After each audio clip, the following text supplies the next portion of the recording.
غصب نہیں کیا جا سکتا، چاہے کوئی مسلم ہو یا نان مسلم۔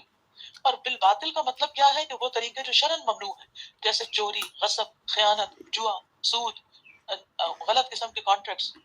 تو باطل طریقے سے مختلف طرح کی آمدنیاں ہوتی ہیں، ایک وہ کہ جس میں کسی دوسرے کا مالی نقصان ہو، یعنی کسی کی اجازت کے بغیر اس کے مال کو غصب کر لینا۔ پھر اسی طرح سود کی ساری شکلیں، پھر اسی طرح ہر ایسا کام جس میں تھوڑی سی محنت سے بہت سارا مال حاصل ہو جائے، جیسے جوا، لاٹری، سٹہ بازی وغیرہ۔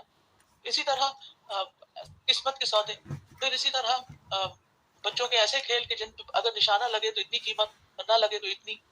پھر ہر وہ لین دین جس میں ایک فریق کا فائدہ ہو یقینی طور پر، اور دوسرے کو خواہ فائدہ ہو یا نقصان ہو، جیسے سود ہے۔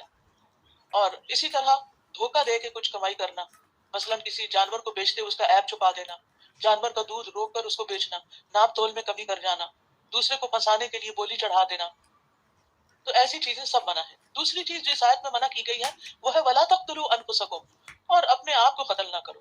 اس کا ایک معنی تو یہ ہے کہ کسی مسلمان کو قتل نہ کرو، کیونکہ مسلمان آپس میں ایک جان کی طرح ہے۔ دوسرا ہے خودکشی نہ کرو، کیونکہ انسان کو یہ اختیار نہیں کہ وہ اپنی جان کا خود مالک بن جائے اور اس کے ساتھ جو چاہے کرے، اس کی اجازت نہیں۔ خودکشی گناہ کبیرہ ہے۔ حسن بصری کہتے ہیں کہ تم سے پہلے لوگوں میں سے کسی کو پھوڑا نکلا، جب اسے تکلیف زیادہ ہوئی تو اس نے اپنے ترکش سے ایک تیر نکالا اور پھوڑے کو چیر دیا، پھر اس سے خون بند نہ ہوا یہاں تک کہ وہ مر گیا۔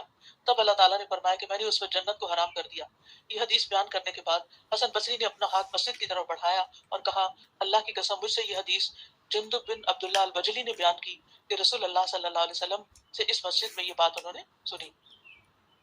وَمَن يَفْعَلْ ذَلِكَ عُدْوَانًا، اور جو کوئی ظلم اور زیادتی سے ایسا کرے گا، یعنی کسی دوسرے کو قتل کر دے یا خودکشی کرے، فَسَوْفَ نُصْلِيهِ نَارًا، تو ہم ضرور اسے آگ میں جلائیں گے، وَكَانَ ذَلِكَ عَلَى اللَّهِ يَسِيرًا، اور یہ اللہ پر بہت آسان ہے۔ لہٰذا بہت ضروری ہے کہ بچپن سے ہی یہاں آپ اپنے بچوں کو بتائیں کہ خودکشی حرام ہے، کیونکہ چھوٹی چھوٹی بات پر غصے ہو کر، ناراض ہو کر وہ دھمکیاں دینے لگتے ہیں کہ ہم خودکشی کر لیں گے، یعنی کس کا کچھ نقصان ہوگا، خودکشی کرنے والے کا اپنا ہی نقصان ہے، لیکن انہیں پتہ نہیں کہ خودکشی کرنے کے بعد اس کا انجام کیا ہے۔ اور کہتے ہیں نا، اب تو کہتے ہیں کہ مر جائیں گے، مر جائیں گے، مر کے بھی چین نہ پایا تو کدھر جائیں گے۔